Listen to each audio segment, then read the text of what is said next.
प्यारे बच्चों, कैसे हो आप।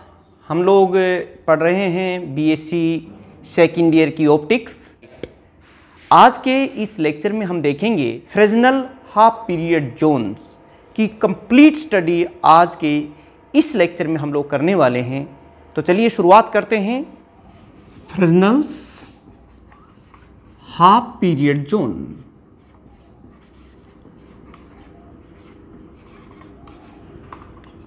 प्यारे बच्चों, बहुत ही इंपॉर्टेंट टॉपिक है, इसके बारे में समझ लीजिएगा क्या है ये। फ्रेस्नेल ने एक साइंटिस्ट हुआ है जिसने स्क्रीन पर किसी वेव फ्रंट की वजह से रिजल्टेंट इंटेंसिटी कितनी होगी उसके बारे में एक थ्योरी दी, कुछ अज्यूम किया और उसी पर फ्रेस्नेल्स हाफ पीरियड जोन्स की हम लोग स्टडी करेंगे। तो ये देखिए, इसमें क्या कहते हैं कि in order to study the resultant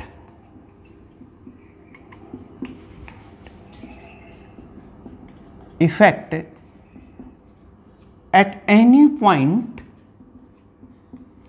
on screen,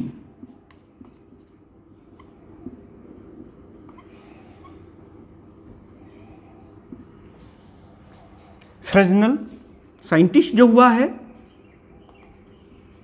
Fresnel assume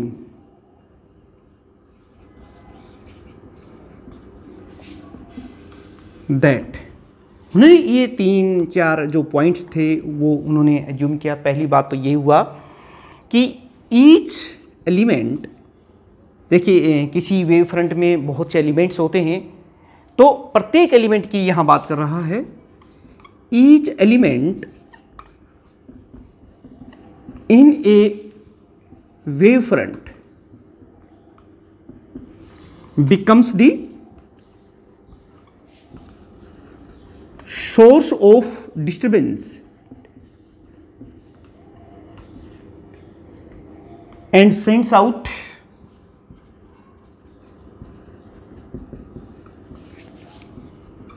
secondary spherical wavelets. पहला पॉइंट उन्होंने यही माना। दूसरा पॉइंट माना the effect due to an element remain maximum in perpendicular direction. जैसे कोई भी एलिमेंट है तो उसके जस्ट परपेंडिकुलर डायरेक्शन में जो है पॉइंट के ऊपर मैक्सिमम इफेक्ट होता है, मैक्सिमम इंटेंसिटी होती है। यानी यही पॉइंट है, the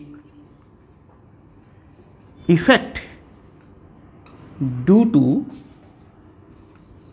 an element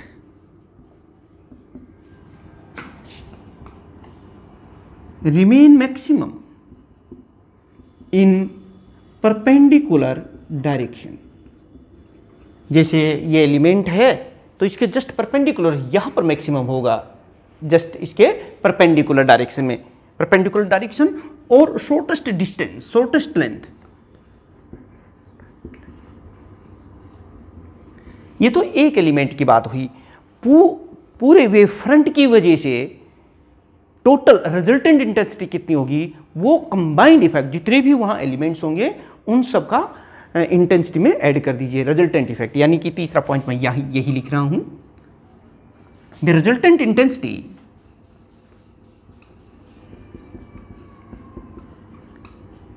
the resultant intensity is the due to a wavefront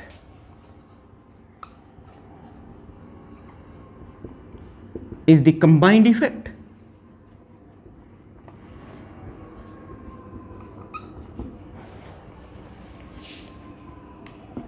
due to all elements in wave front. प्यारे बच्चों, समझिए आ गया होगा कि ये पॉइंट्स हमें याद रखने हैं। फ्रेस्नेल ने अज्यूम किया था। अब इसको हम थोड़ा सा डिटेल स्टडी करने वाले हैं, फ्रेस्नेल हाफ पीरियड जोन्स के बारे में। फिर सुन लीजिए क्या कहा था फ्रेस्नेल ने कि in order to study the resultant effect at any point on the screen Fresnel assume number one, each element in a wavefront becomes the source of disturbance and sends out the secondary spherical wavelets. The effect due to an element remain maximum in the perpendicular distance or in the shortest length. और third यही है कि the resultant effect या resultant intensity at any point on the screen due to a complete wavefront is the combined effect due to all elements in the wavefront. तो प्यारे बच्चों, चलिए हम अब थोड़ा सा इसको डिटेल में स्टडी करते हैं।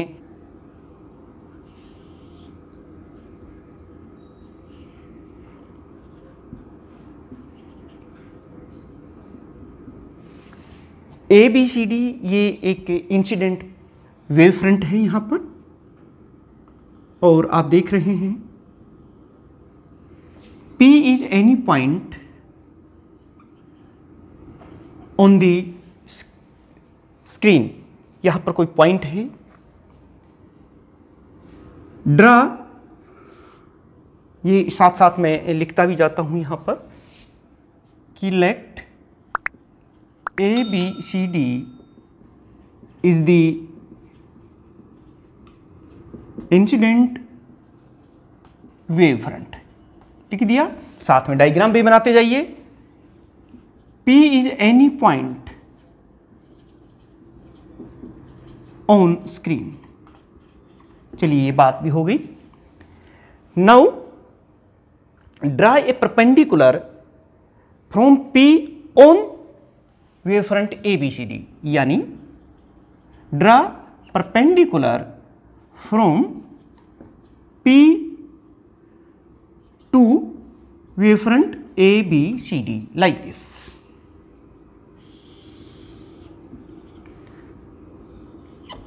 Let O is the foot of this point P on the wave front. O is the foot on of P on wave front. मेरे साथ साथ डायग्राम भी बना रहे हैं और लिखते भी जाइए, अपने नोट्स बन जाएंगे, आपके लिए बहुत इंपॉर्टेंट रहेगा। और ये भी मान लेते हैं कि ये OP इज दी B।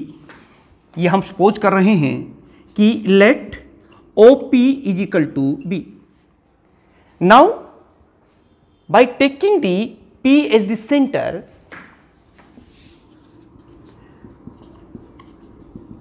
कैसे हाफ पीरियड जोन्स बन रहे हैं उनकी हम बात करेंगे। Taking the P as centre,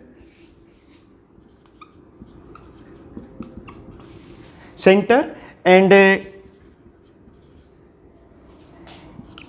B plus lambda by 2 क्यों करते हैं, अभी हम बाद में बात करेंगे। B plus 2 lambda by 2, B plus 3 lambda by 2 and so on as the distances.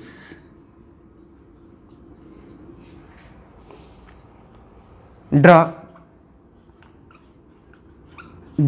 circles, मतलब P को सेंटर बनाते हुए और इनको डिस्टेंसेज यानी कि रेडियस लेते हुए सर्कल्स ड्रा कीजिए लाइक दिस। ये देखिए मैं जो बात कर रहा हूं, ये देखिए, ये जो डिस्टेंस है ये तो B थी और ये है B प्लस लेमडा बाई 2, फिर ये B प्लस 2 लेमडा बाई 2 और इसी तरीके से B plus 3 lambda by 2, B plus 4 lambda by 2। आप डिस्टेंस लेते रहिए और सर्कल ड्रा कर दीजिए लाइक दिस।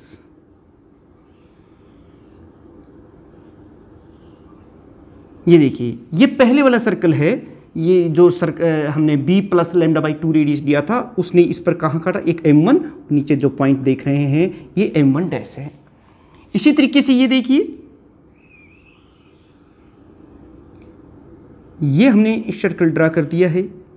ये पॉइंट जो है ये M2 है और नीचे जो इसको कट कर रहा है वो M2 डैश है। ये कब लिया था, जब हमने radius B plus 2 lambda by 2 लिया था। और इसी तरीके से B plus 3 lambda by 2, B plus 4 lambda by 2, different distances और P को सेंटर बनाते हुए सर्कल्स ड्रा करते चले जाएंगे जो इस वेव फ्रंट को इन पॉइंट पर इंटरसेक्ट कर रहा है। पहले वाला M1 डैश दूसरा m2 m2 डैश, और इस तरीके से सो ऑन। और ये देखिए nth,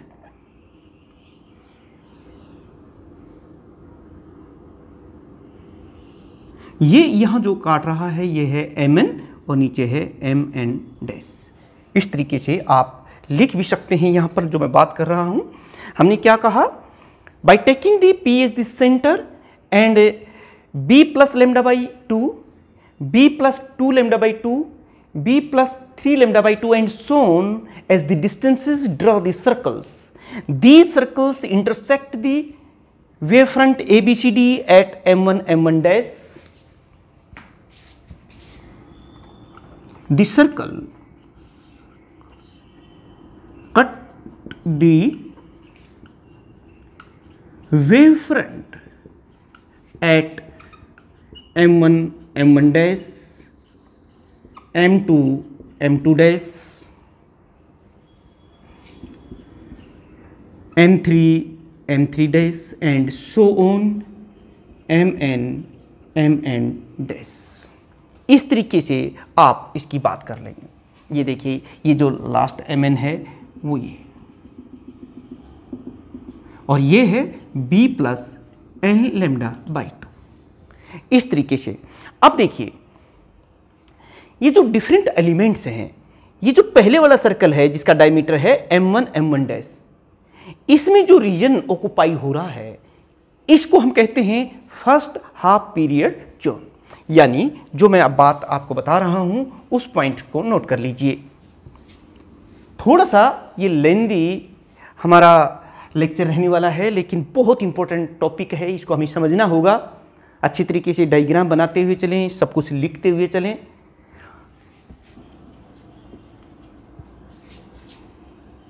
occupied by circle having diameter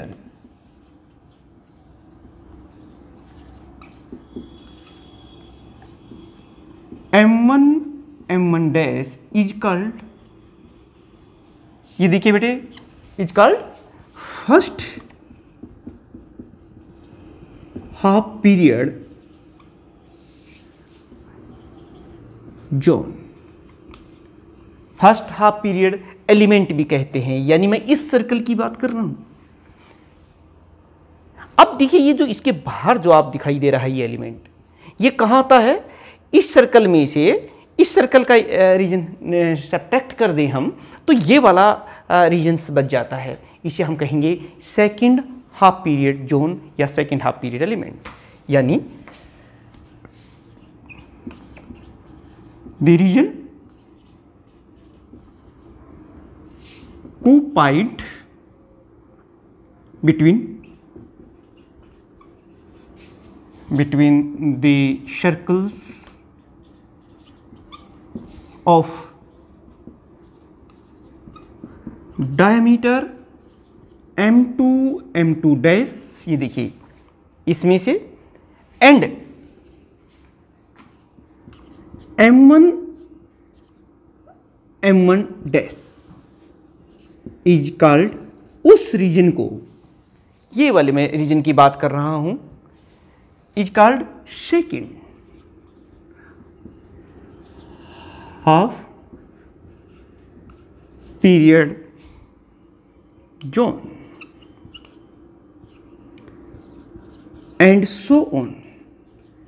और आगे भी आप चलते जाइए, जैसे इसके m3 डैश और m2 डैश रीजन के बीच का जो क्षेत्र आएगा that is called third half period zone. ठीक ऐसे ही ये देखिए mn और mn डैश, ये देखिए the region between the circles of diameter mn dash and mn-1 mn-1 dash. मतलब जैसे हमने किया था भाई ये m2 और m2 डैश और उसमें एक कम m1 m1 डैश, ये वाला क्षेत्र। इसी तरह से ये सर्कल और इससे पहले वाला जो सर्कल है उनके बीच में इज कॉल्ड, इसको हम क्या कहेंगे, is called nth half period zone. तो प्यारे बच्चों, किस तरह से जोन थ्योरी के मुताबिक या फ्रेजनल ने जिस तरह से अज्यूम किया था और किस तरह से डिफरेंट हाफ पीरियड जोन्स बनते हैं वो आपने देखा। अब इसके तमाम जो एलिमेंट्स हैं, इनका कितना एरिया है, डिस्टेंसेस है, उसकी हम वन बाय वन करके स्टडी करेंगे। बहुत डिटेल में स्टडी हम आज फ्रेजनल्स हाफ पीरियड जोन्स की करने वाले हैं कि इन जोन्स की तमाम बातें हम कैलकुलेट करेंगे एक एक करके। हम पहले इन जोन्स का एरिया निकालते हैं, जैसे फर्स्ट हाफ पीरियड जोन का एरिया कितना है, दूसरे हाफ पीरियड जोन का एरिया कितना है, उसी की बात कर लेते हैं। यानी area of half period zone. तो चलिए देख लेते हैं। पहले हम निकाल रहे हैं area of first half period zone is कितना होगा, आप समझ सकते हैं, सर्कल ही तो है। किसी भी सर्कल का एरिया आप जानते हैं। ये देखिए, ये हमारा O पॉइंट है और ये M1 पॉइंट है। सर्कल का एरिया कितना होता है, पाई आर स्क्वायर। तो ये जो पहला हाफ पीरियड जोन ये है, तो इसका एरिया कितना होगा, and this area is equal to pi, और रेडियस कितना है इसका, OM1। ये देखिए OM1 इसका स्क्वायर, ये देखिए। बस अब आपको अगर OM1 की वैल्यू पता चल जाए, यानी ये डिस्टेंस पता चल जाए, तो फिर हम यहां रख देंगे, हमारे पास एरिया आ जाएगा फर्स्ट हाफ पीरियड जोन का।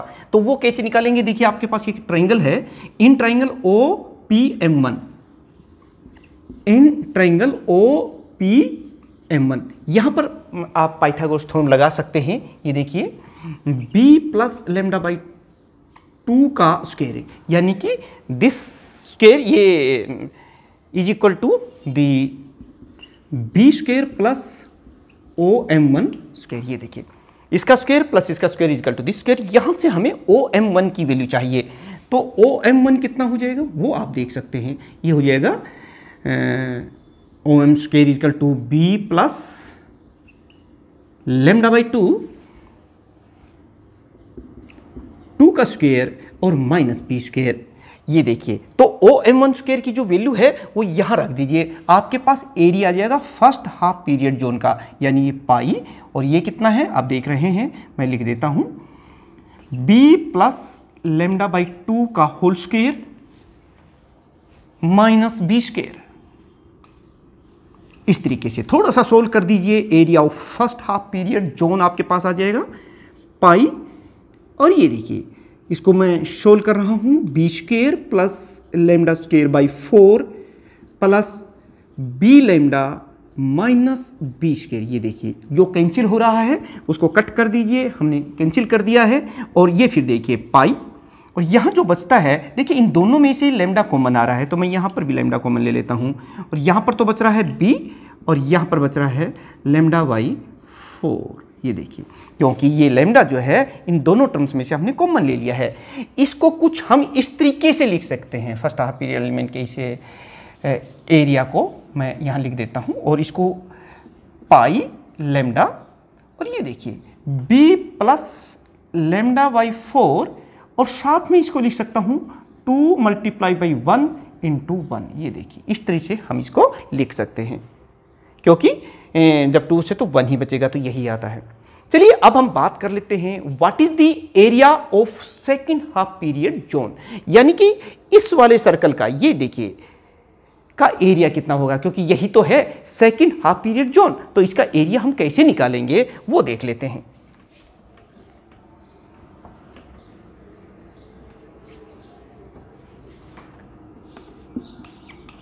एरिया ऑफ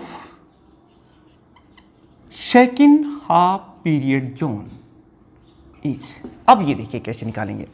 ये वाला जो सर्कल है बाहर बाहर, ये वाला, ये है सेकंड हाफ पीरियड। इसको कैसे करेंगे, अगर हम इस पूरे सर्कल के एरिया में से ये वाला जो सर्कल जो है ये सब्ट्रैक्ट कर दें, तो फिर यही बच जाएगा। तो यही हम यहां करने वाले हैं, और इसको हम A2 से लिख रहे हैं। ये देखिए it is equal to A2 and it is equal to pi OM2 का स्क्वायर। ये देखिए ये पूरा सर्कल है और इसमें से जो अंदर सर्कल है उसके एरिया को अगर हम सब्ट्रैक्ट कर देंगे तो ये देखिए पाई OM1 और पाई, और ये देखिए आप OM2 का स्क्वायर माइनस OM1 का स्क्वायर। ये देखिए अब हमें ये OM2 और OM1, जिस तरह से OM1 का स्क्वायर तो ये है ही, इसी तरीके से इस ट्राइंगल से OM2P इसमें से हम ये निकाल सकते हैं। तो कैसे करेंगे ये देख लीजिए प्यारे बच्चों, यहाँ पर आप सभी पाई है ही, और ये देखिए OM2 का स्क्वायर कैसे निकालेंगे मैं यहीं बता देता हूँ आपको।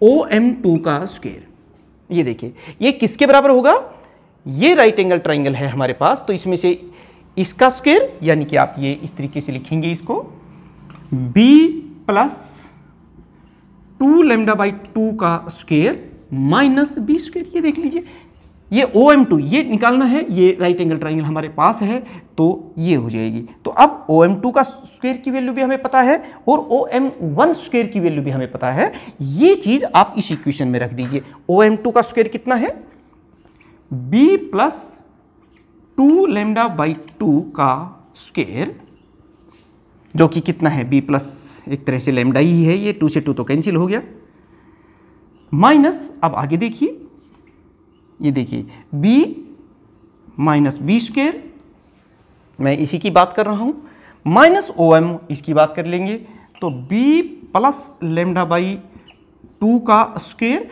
और ये जो माइनस साइन की वजह से करेंगे तो ये प्लस का b स्क्वायर हो जाएगा। इसको थोड़ा हम सोल्व कर देते हैं प्यारे बच्चों। ये देखिए पाई लिखते जाइए, इसको सोल्व कर रहे हैं, b square plus lambda square plus 2b lambda, b square plus lambda square plus 2b lambda, ये तो कैंसिल ही हो गया है, माइनस यहाँ से देखिए b square minus lambda square by 4 और माइनस b लैम्डा। आप इस तरीके से इसको कर सकते हैं, जो चीज़ कटती है वो काट सकते हैं। ये देखिए यहाँ से फिर b स्क्वायर से b स्क्वायर ये कैंसिल हो रहा है, और जो कुछ बच रहा है वो लिख दीजिए, पाई बच रहा है यहाँ पर, इस तरीके से लिखेंगे। अब 2b लैम्डा और एक b लैम्डा ये है, तो खाली क्या बच जाता है b लैम्डा, और ये देखिए लैम्डा स्क्वायर में से लैम्डा स्क्वायर बाई 4 सब्ट्रैक्ट करेंगे तो हमारे पास बचेगा प्लस, ये रह जाएगा 3 लैम्डा स्क्वायर बाई 4।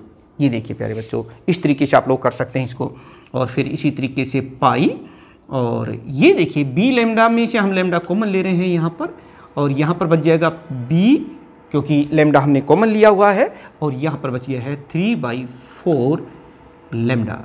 ये देखिए, और इसको हम कुछ इस तरीके से लिख सकते हैं, यानी कि जो सेकंड जो हाफ पीरियड जोन आया है हमारा उसका एरिया कितना आ जाएगा। ये देखिए इसी तरीके से जब आप इनको निकालेंगे तो मैं जो बात कहने जा रहा हूँ ये एरिया कितना होगा वो देख लीजिए।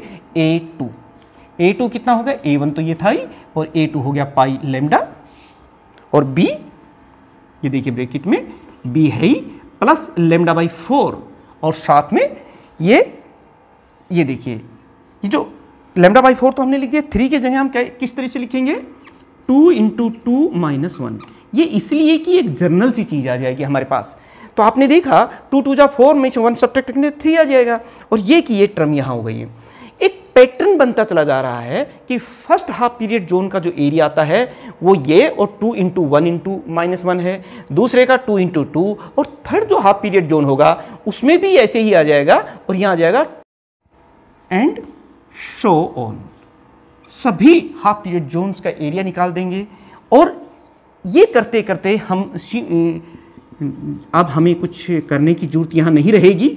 Similarly area of nth half period zone, जैसे सेकंड में यहाँ 2 आ गया है, फर्स्ट में यहाँ फर्स्ट था, बाकी सारी चीज़ें तो सेम है ही, तो nth half period zone is, ये देखिए क्या हो जाएगा वो मैं बता रहा हूँ, ये हो जाएगा an and it is equal to pi lambda b plus lambda by 4 into 2, और यहाँ इसके स्थान पर क्या लिख देंगे n minus 1। For this equation gives the journal form of the area of the half period zone. This equation gives the area of nth half period zone.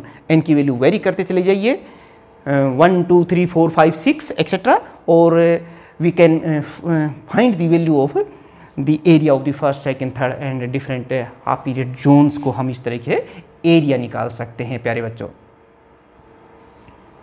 इसको आपको याद रखना है, आगे हम इनका यूज करेंगे।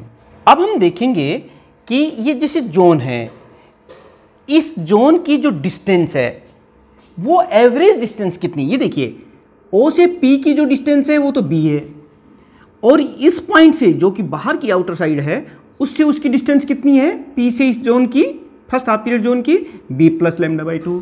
तो फिर average distance of zone from P कितनी है वो हम कैसे निकालेंगे? जब दो डिस्टेंसेस पता है तो इन दोनों को ऐड करके और 2 से भाग कर देते हैं। इसी तरह से तो हम एवरेज यानी कि औसत निकालते हैं। यानी अब हम जो निकालने जा रहे हैं वह है average distance of zone from P से। चलिए हम पहले फर्स्ट हाफ पीरियड जोन की ही बात कर लेते हैं। Average distance of first half period zone is, देखिए प्यारे बच्चों इसको कैसे आप निकालेंगे, D1 कह देता हूं। कैसे करते हैं पहले मैं बता दिया कि इन दोनों डिस्टेंसेस को, ये डिस्टेंस और ये डिस्टेंस, तो एवरेज तो यहाँ से ये वाली डिस्टेंस पड़ेगी ना, लेकिन ये हम कैलकुलेट कैसे करेंगे, इन दोनों को ऐड करके और 2 से डिवाइड कर देंगे तो ये वाली डिस्टेंस आ जाएगी जो कि एवरेज है। यानी कि हम लोग ये करने जाएंगे B प्लस ये डिस्टेंस तो कितनी है, B है, और वो डिस्टेंस कितनी है, B प्लस लैम्डा बाई 2, और इन दोनों को 2 से डिवाइड करते हैं। यही तो, ऐसे ही तो एवरेज निकालते हैं। तो ये कितना आ जाएगा, ये देखिए यहाँ पर आप खुद ही देखिए, यहाँ पर ये 2B हो जाएगा, और 2 से जब डिवाइड करेंगे तो B रह जाएगा, और प्लस ये लैम्डा बाई 2 है, नीचे 2 और है, तो वहाँ हो जाएगा लैम्डा बाई 4। और प्यारे बच्चों इसको हम कैसे लिख सकते हैं, B plus lambda by 4 into 2 into 1 minus 1, ऐसे लिख सकते हैं। एक ही तो बात है। चलिए अब हम बात कर लेते हैं कि सेकंड जो हाफ पीरियड जोन है उसकी एवरेज डिस्टेंस P से कितनी है। ये देखिए ये दूरी इसकी साइड कितनी है, B प्लस 2 लैम्डा बाई 2, और इसकी डिस्टेंस कितनी है, B प्लस लैम्डा बाई 2। तो ये वाली डिस्टेंस पड़ेगी ना, वो कैसे कैलकुलेट करेंगे, इन दोनों को ऐड करके और 2 से डिवाइड कर देंगे तो ये जो डिस्टेंस आएगी ये एवरेज डिस्टेंस हमारी आ जाएगी। यानी कि एवरेज डिस्टेंस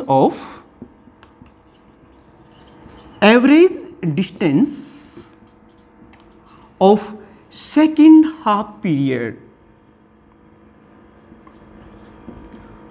पीरियड जोन और एलिमेंट इज, प्यारे बच्चों आप समझ सकते हैं कि ये डिस्टेंस कितनी हो जाएगी। ये देखिए मैंने बताया ना कि इन दोनों को ऐड करके 2 से डिवाइड कर दीजिए। यानी हम करेंगे B plus 2 lambda by 2 plus B plus lambda by 2 और डिवाइड बाई 2। और जब हम इसको ऐसे करेंगे तो देखिए हमारे पास क्या आ जाएगा, ये 2B है, इन दोनों को जब हम ऐड करेंगे तो कितना, और 2 से जब डिवाइड करेंगे तो खाली B बच जाएगा। और यहाँ पर ये देखिए ये तो लैम्डा है, 2 से 2 तो कैंसिल हो गया, लैम्डा प्लस लैम्डा बाई 2 कितना हो गया, 3 लैम्डा बाई 2। तो इसको हम लिखेंगे 3 लैम्डा बाई 2 और 2 नीचे है तो ये हो जाएगा 4। और इसको हम कुछ इस तरीके से एक जनरल फॉर्म में लिख सकते हैं, B plus lambda by 4 into 2 multiply by 2 minus 1, इस तरीके से। देखो वही तो हो गया, 4 और 4 में से 1 करेंगे तो 3, और लैम्डा बाई 4 यहाँ है ही ये।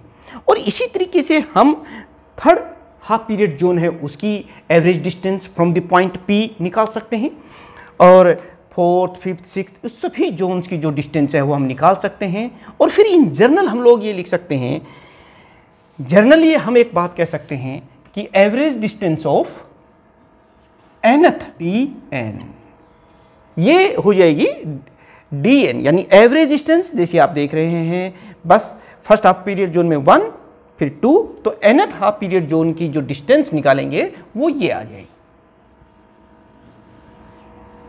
Displacement and amplitude of half period zone, हमने वेव थ्योरी, वेव्स के बारे में पढ़ा है पहले ही, तो हम वन बाय वन करके सबसे पहले हम अपना ध्यान जो है फर्स्ट हाफ पीरियड जोन के ऊपर करते हैं। इस जोन की वजह से यहाँ पर डिस्प्लेसमेंट कितना है ये देखिए।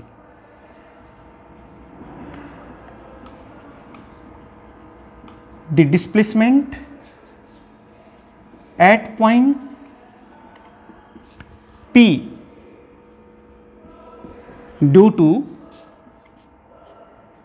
फर्स्ट हाफ पीरियड जोन और हाफ पीरियड एलिमेंट इज। देखिए प्यारे बच्चों ये कितना होता है, मैं इसको लिख देता हूं यहां पर।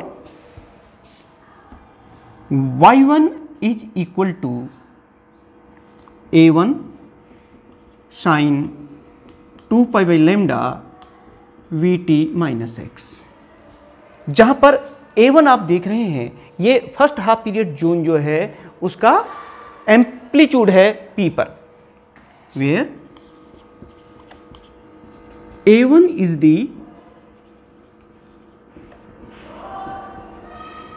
Amplitude of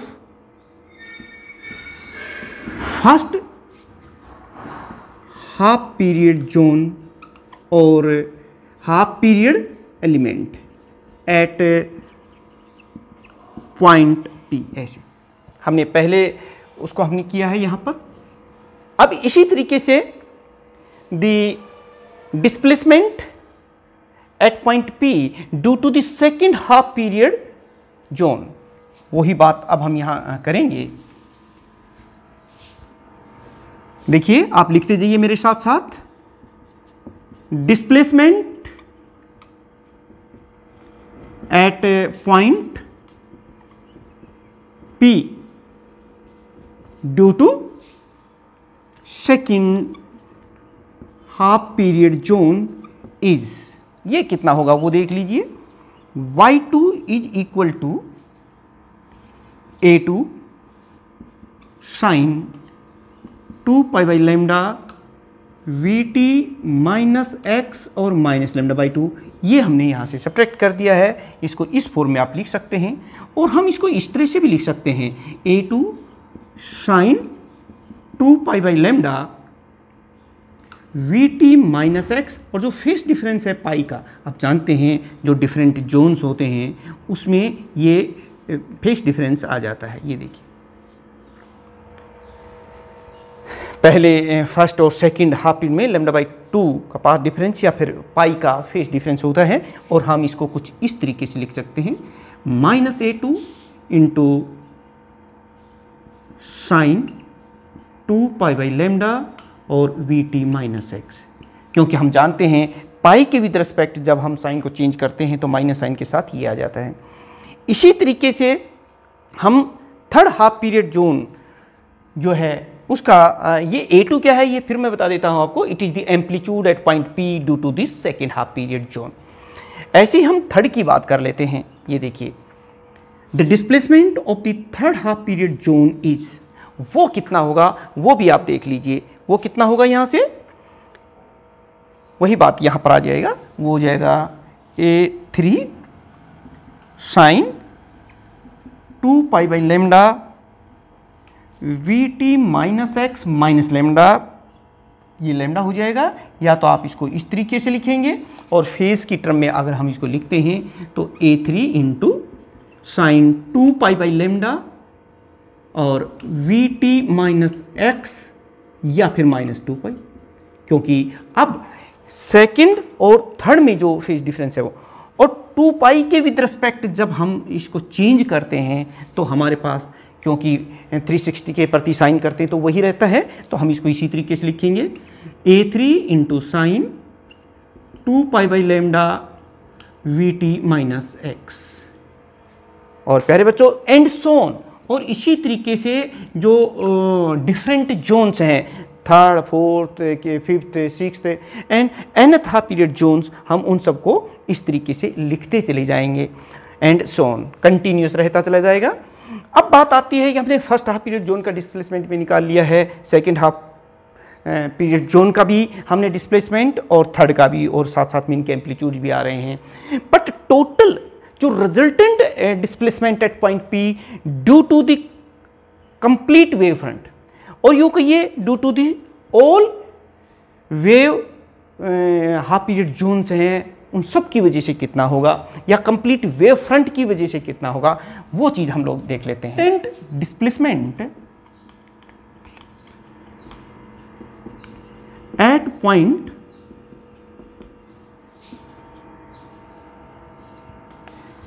P due to all half period zones is कितना होगा वो आप समझ सकते हैं, वो हो जाएगा y and it is equal to y1 plus y2 plus y3 plus and so on.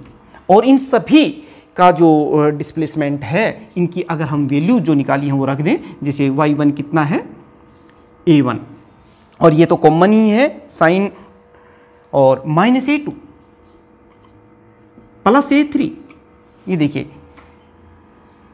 Minus a4 and plus and so on, और साथ में ये है साइन 2 पाई बाई लेमडा, ये जो आ रहा है हमारे पास इंटू वी माइनस एक्स। ये देखिए मेरे बच्चों, मैं ये बात कह रहा हूँ क्योंकि हमने y1 निकाला, y2, y3, और ये सब चीज़ें, ये चीज़ तो सब में कॉमन है ना, तो ये हमने यहाँ कॉमन ले लिया है।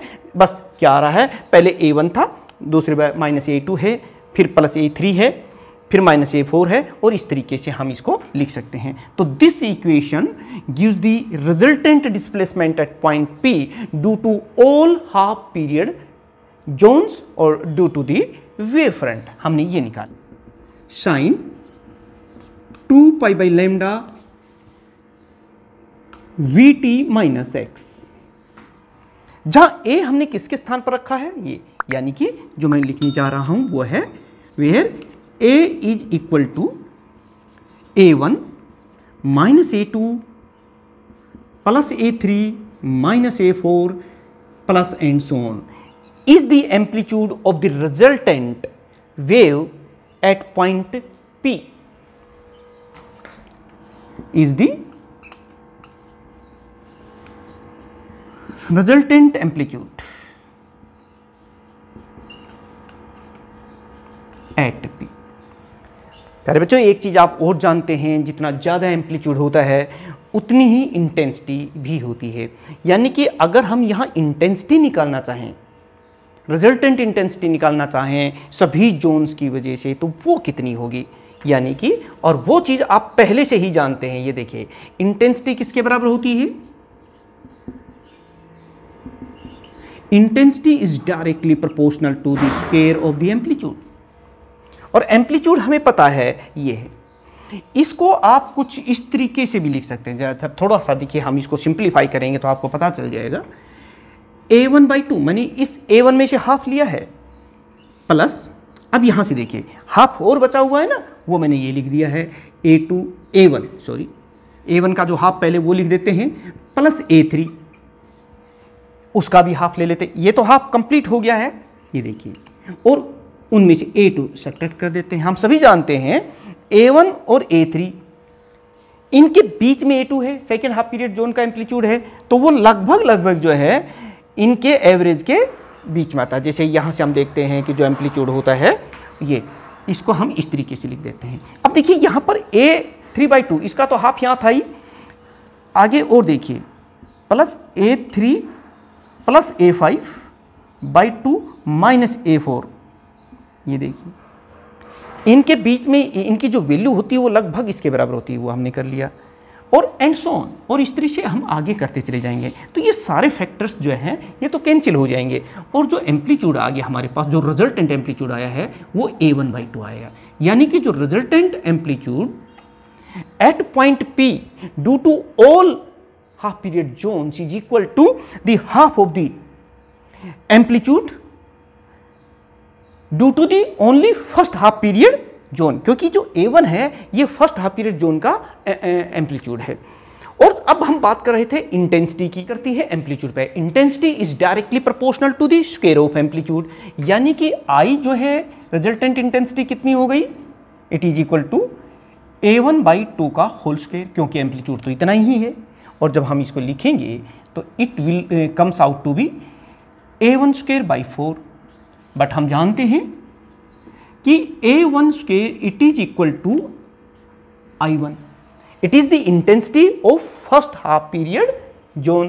तो यहां से जो रिजल्ट हमारे पास आया वो कितना आया वो देख लीजिए, it is equal to I1 by 4। आपने क्या देखा यहां पे कि the resultant intensity at P due to the complete wave front या due to all half period zones is equal to the 1/4 of the intensity of the first half period zone only. यानी जो मैं बात कहना चाह रहा हूं वो ये है कि resultant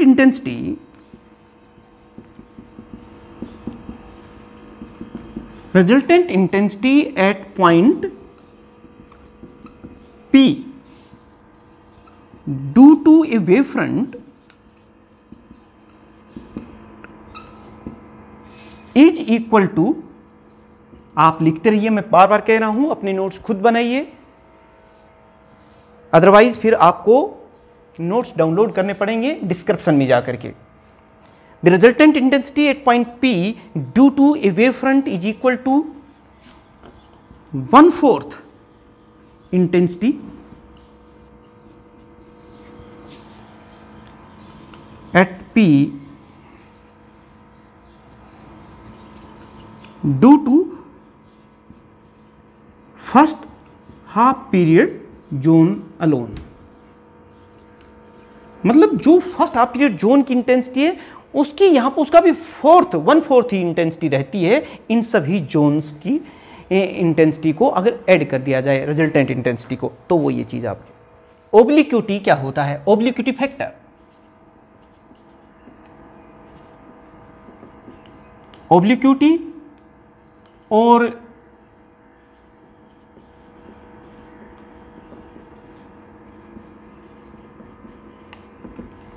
the obliquity factor is defined as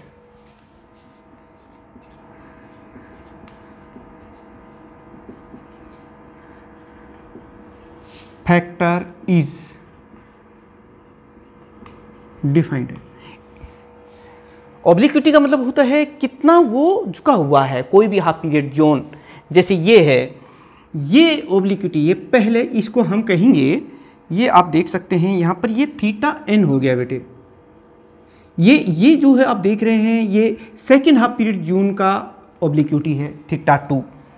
यहाँ पर भी हम इसको इस तरह से देख सकते हैं कि ये थीटा 1 है और ये देखिए ये थीटा 2 है और ये देखिए ये थीटा n है। ये जो चीज़ देख रहे हो ये obliquity for the nth half period zone है। यानी मैं यही बात यहाँ लिख रहा हूँ, the obliquity factor is defined as 1 plus cos theta n, ये है। अब यहाँ से आप खुद देखिए कि जैसे जैसे ऑर्डर ऑफ जोन्स इंक्रीज हो रहा है थीटा की वैल्यू इंक्रीज हो रही है। जैसे ये इतनी है, ये इतना है, फिर और यानी ज़्यादा बढ़ रहा है। और जैसे जैसे थीटा की वैल्यू इंक्रीज करेगी तो कोस 0 तो 1 होता है, और जैसे जैसे थीटा की वैल्यू बढ़ेगी तो कोस थीटा की वैल्यू डिक्रीज करेगी। तो फिर ये जो ऑब्लिक्विटी फैक्टर है ये डिक्रीज करेगा। मैं यही बात यहाँ लिखने जा रहा हूँ यहाँ पर कि with increase of order of Jones, आप देख रहे हैं जोन्स का ऑर्डर इंक्रीज हो रहा है। जैसे पहले वाले जोन्स का तो थीटा 1 ही है ना, दूसरे का थीटा 2, फिर वो बढ़ रहा है। With increase of order of Jones theta n increases.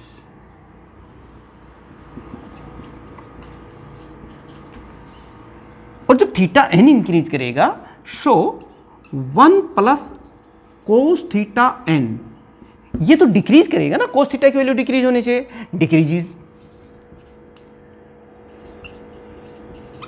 जब ये डिक्रीज कर रहा है और यही तो है ऑब्लिक्विटी, सो हम एक बात कह सकते हैं, so obliquity factor decreases with increase of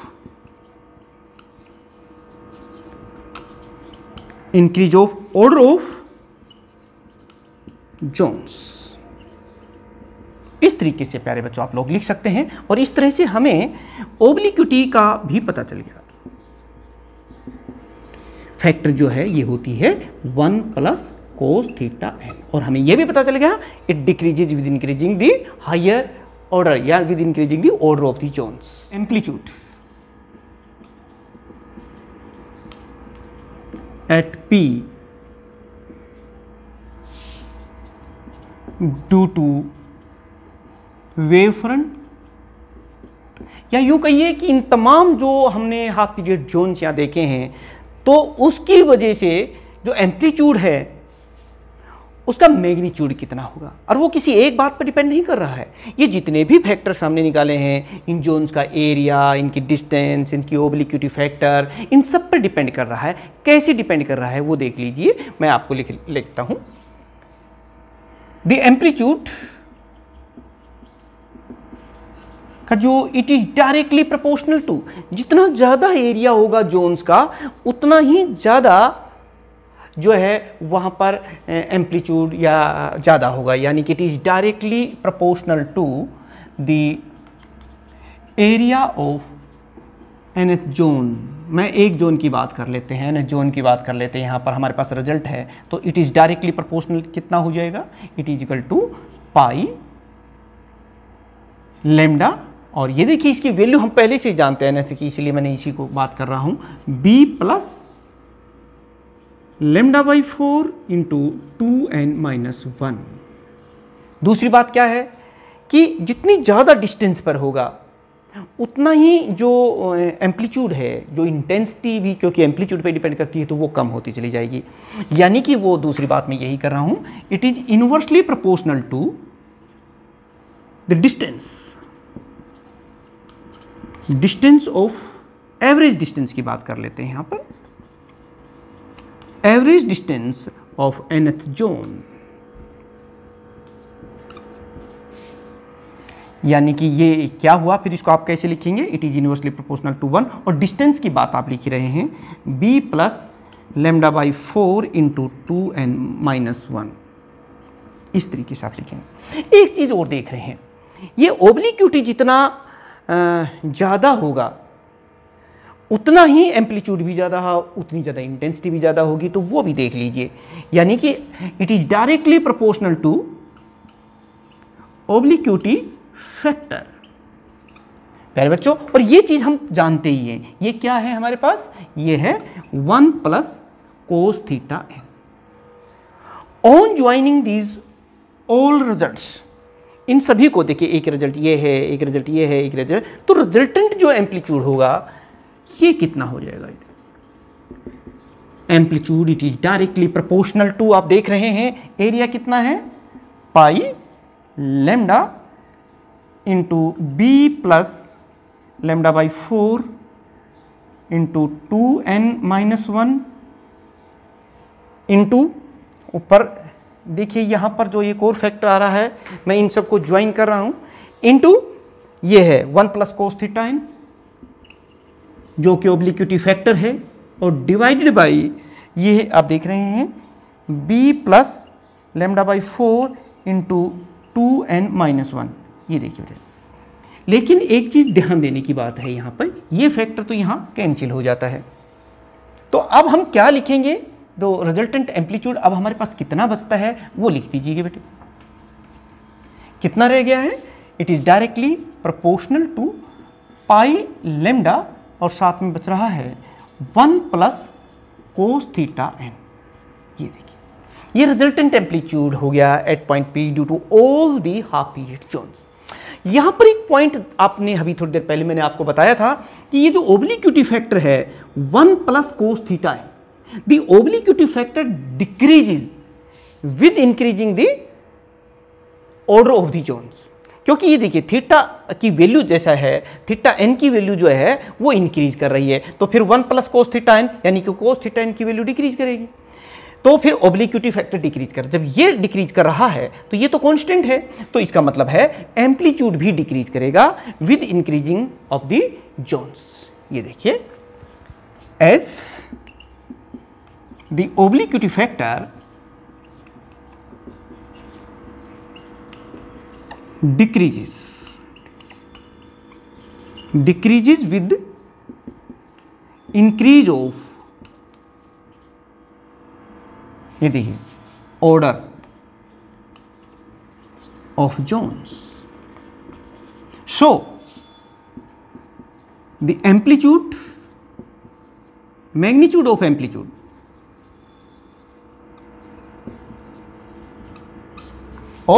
amplitude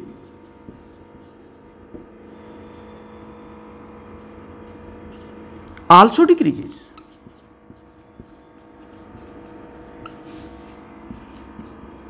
with increase of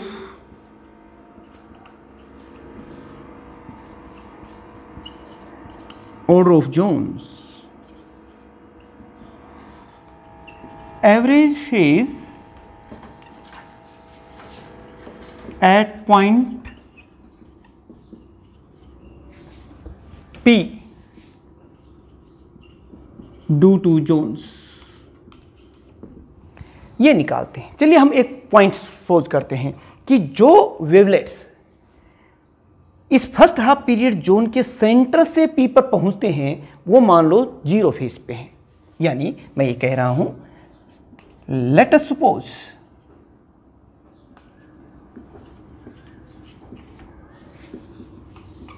the wavelets reaching at P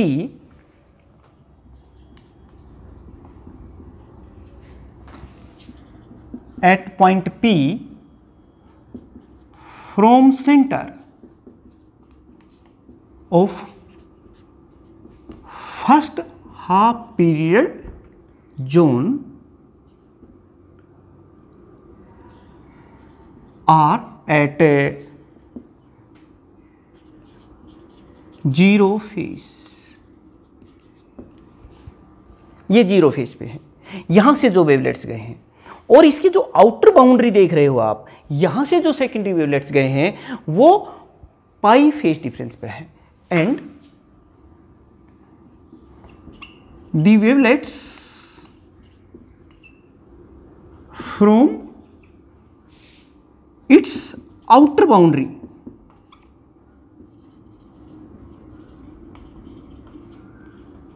are at pi phase. अब दोनों पता चल गया आपको, जो सेंटर से जा रहे हैं वो तो जीरो फेज पे हैं और जो बाउंड्री से जा रहे हैं यहां से वो पाई पे हैं। तो एवरेज कितना हो जाएगा, उन दोनों को ऐड करके 2 से डिवाइड कर दीजिए। सो हम क्या लिखेंगे, therefore average phase of wavelets reaching at P from first half period zone is, ये देखिए कितना हो जाएगा, 0 प्लस पाई बाई 2। तो ये कितना हो जाएगा, it is equal to pi by 2। देखिए ये तो हुआ फेज। अगर हम टाइम पीरियड की टर्म में देखिए बात करते हैं, जैसे सपोज कीजिए ये एक वेव की हम बात करते हैं तो 0, ये पाई फेज और ये 2 पाई का होता है। और अगर टाइम पीरियड की टर्म में बात करें तो ये हाफ टाइम पीरियड और ये टी। आप ये कह सकते हो कि इन टर्म्स ऑफ, इसको हम इस तरह से भी लिख सकते हैं प्यारे बच्चों। देखिए आगे जरूरत पड़ेगी जनरलाइज करने के लिए, क्योंकि कोई फर्क नहीं पड़ता, एवरेज फेज आ गया, 2 into 1 करेंगे तो 1 ही आएगा। और in terms of time period, अगर हम टाइम पीरियड की बात करते हैं और उसकी टर्म्स में बात करते हैं तो देखिए यही कितना हो जाएगा, यहाँ पर तो ये कितना है 0, तो टाइम पीरियड भी 0, हम भी 0 लिख देते हैं। और यहाँ पर टाइम पीरियड पाई की कोरस्पॉन्डिंग कितना है t/2, तो हम भी t/2 लिख दिया डिवाइड बाई 2। तो ये कितना हो जाएगा t/4। और इसको भी हम इस तरीके से लिख देंगे 2 into 1 - 1। ये तो पहले वाले की बात कर रहे हैं। ठीक ऐसे ही हम निकाल लेते हैं average phase of the secondary wavelets reaching at P from the second half period zone। तो यहां से कितना है पाई और यहां से कितना है 2 पाई। तो उस phase of second half period zone is, ये देखिए ये कैसे निकालोगे आप देख सकते हैं, यहां से कितना है पाई, क्योंकि इसके आउटर बाउंड्री यही तो है, और यहाँ से तो हमने बताए थे जो सेकेंडरी वेवलेट्स जा रहे हैं उनमें फेज कितना है पाई, और जो इसकी सेकेंड फेज की जो आउटर बाउंड्री है वो +2 पाई, और इनका एवरेज लेंगे तो 2 से डिवाइड कर देंगे, यानी कि ये कितना हो गया हमारे पास 3 π/2 हो गया है। इसको हम कुछ इस तरीके से लिख सकते हैं, जैसे π/2 तो है ही, और साथ में इसको हम ऐसे लिख देंगे 2 × 2 - 1। ये देखिए सेकंड की यहाँ 2 हो गया है, फर्स्ट में यहाँ 1 था, एक जनरल बात। और टाइम पीरियड में भी हम लोग इसी तरीके से कर सकते हैं, टाइम पीरियड में निकाल सकते हैं आप यहीं पर। देखिए कैसे करेंगे, टाइम पीरियड में भी यहाँ से देख लीजिएगा, in terms of time period, in terms of time period. ये देखिए यहाँ तो टाइम कितना है, पाई के इक्विवेलेंट तो कितना है T/2, हमने भी T/2 लिख दिया है, +2 पाई के कोरस्पॉन्डिंग कितना है T, और इसको 2 से डिवाइड करेंगे तो ये कितना हो जाएगा 3T/4, और इसको भी अगर हम लिखेंगे तो T/4 × 2 × 2 - 1 ये कर दें। ये देख लीजिए ये 3 आ गया। और इसी तरीके से हम nth हाफ पीरियड जोन से एवरेज फेज भी निकाल सकते हैं, यानी similarly average phase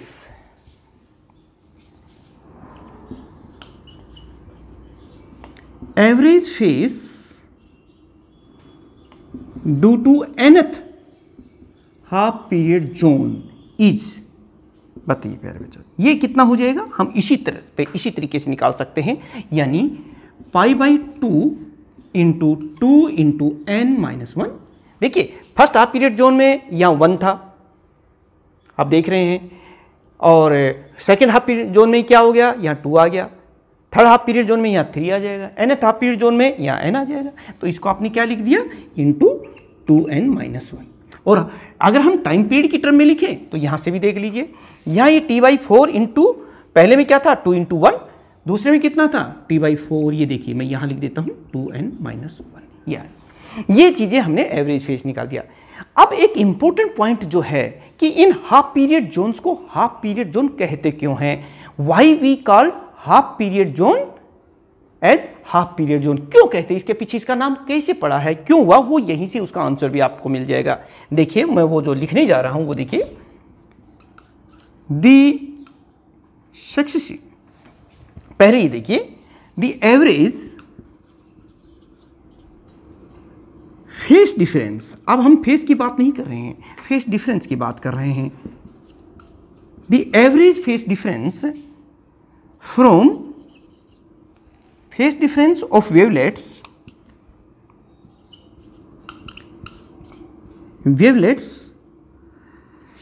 from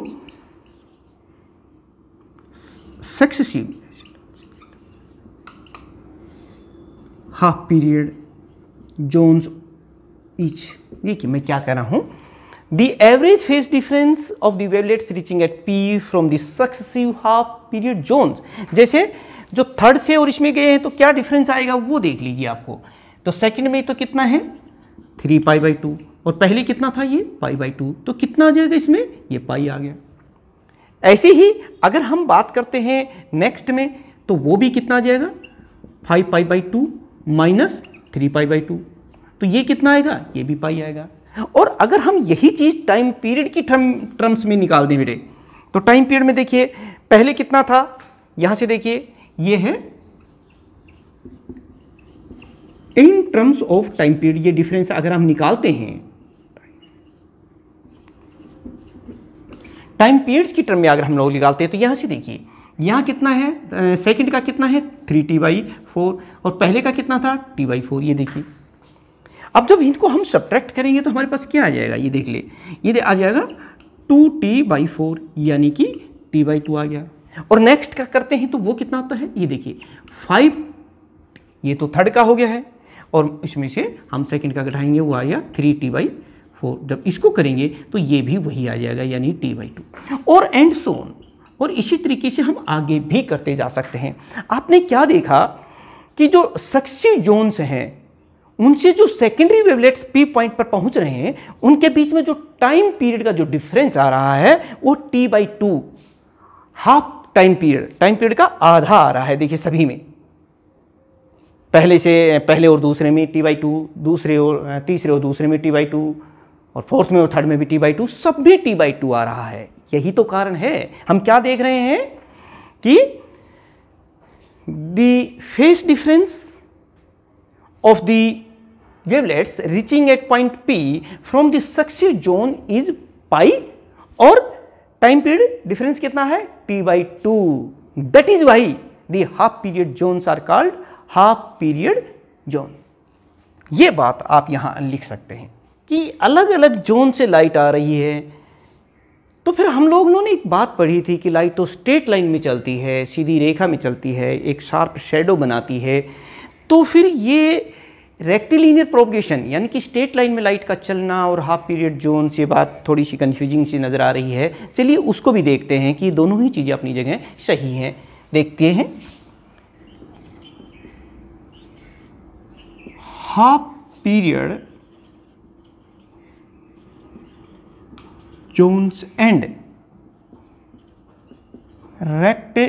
rectilinear propagation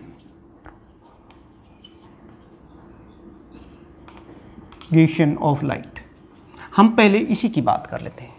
प्यारे बच्चों ये देखिए, अब जानते हैं कि जो एवरेज एरिया है एक जोन का, पाई लैम्डा भी ये फार्मूला आया था। हायर ऑर्डर पे जाके तो इनकी वैल्यू बढ़ जाती, कैंसिल हो जाती है। हम अप्रोक्सीमेटली ये ले लेते हैं। ये देखिए, द एवरेज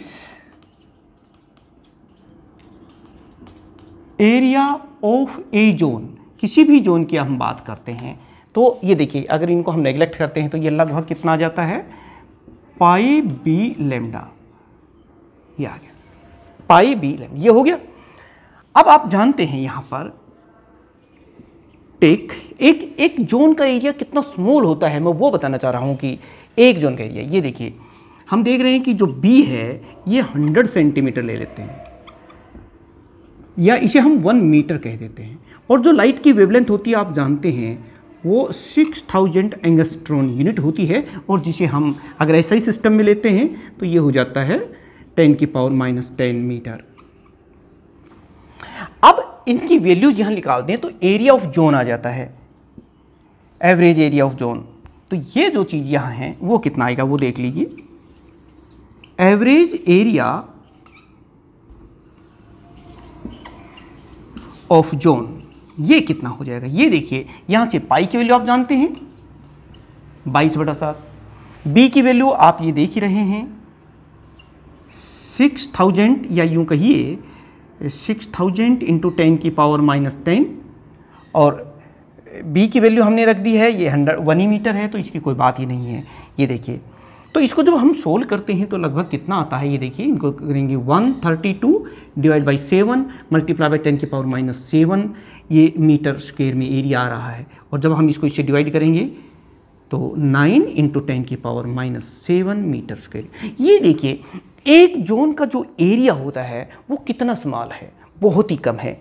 अगर हम बहुत छोटा सा भी ऑब्स्टेकल रख देते हैं तो वो कई जो कुछ इन जोन्स को ऑब्स्ट्रैक्ट कर ले, रोक ले, तो आगे की जो लाइट है वो तो कांस्टेंट रह जाती है, वो तो स्ट्रेट लाइन में चलेगी।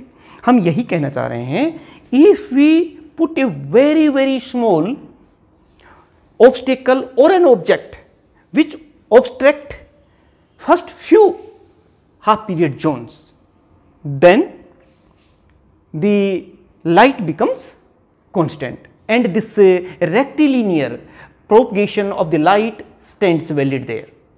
ये चीज़ आप देख सकते हैं, क्योंकि कुछ एक ये रुक जाएंगे, यहीं से लाइट है, बाकी तो कांस्टेंट है। मेरा मतलब ये है कि फ्रेस्नेल हाफ पीरियड जोन से जो एक वैलिडिटी है रेक्टिलिनियर प्रोपगेशन ऑफ लाइट की, वो भी यहाँ पर अप्लाई हो रही है, लागू होती है, वो भी इससे एक्सप्लेन हो रही है। तो प्यारे बच्चों, आज का लेक्चर थोड़ा ज़रूर लेंदी हो गया है। आपने बहुत कुछ हाफ पीरियड जोन और डिफ्रैक्शन ऑफ लाइट के बारे में समझा होगा, जाना होगा।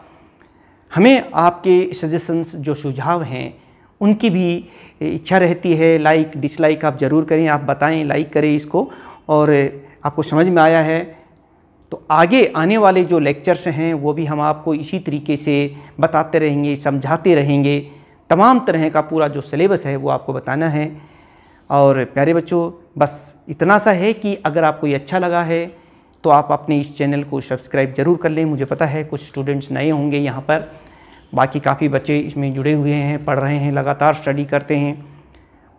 और जो नए जुड़े हैं वो सब्सक्राइब करने के बाद बेल आइकॉन भी दबाना ना भूलें, ताकि आने वाले वीडियोज़ का जो है आपको नोटिफिकेशन मिल जाए। और आप नेक्स्ट जो हमारा आर्टिकल है वो बहुत ही इम्पोर्टेंट रहने वाला है। मैं हमेशा एक बात कहता हूँ कि अपने नोट्स खुद बनाइए, रजिस्टर में क्वेश्चन आंसर फॉर्म में बनाइए।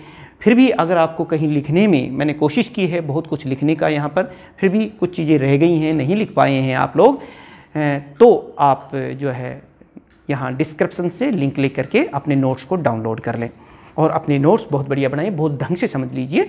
कोई भी परेशानी या प्रॉब्लम्स आपको इनको समझने में आती है तो हमें ज़रूर लिखें।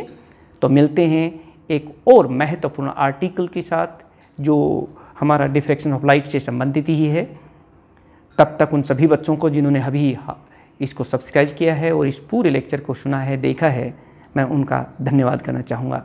Thank you very much.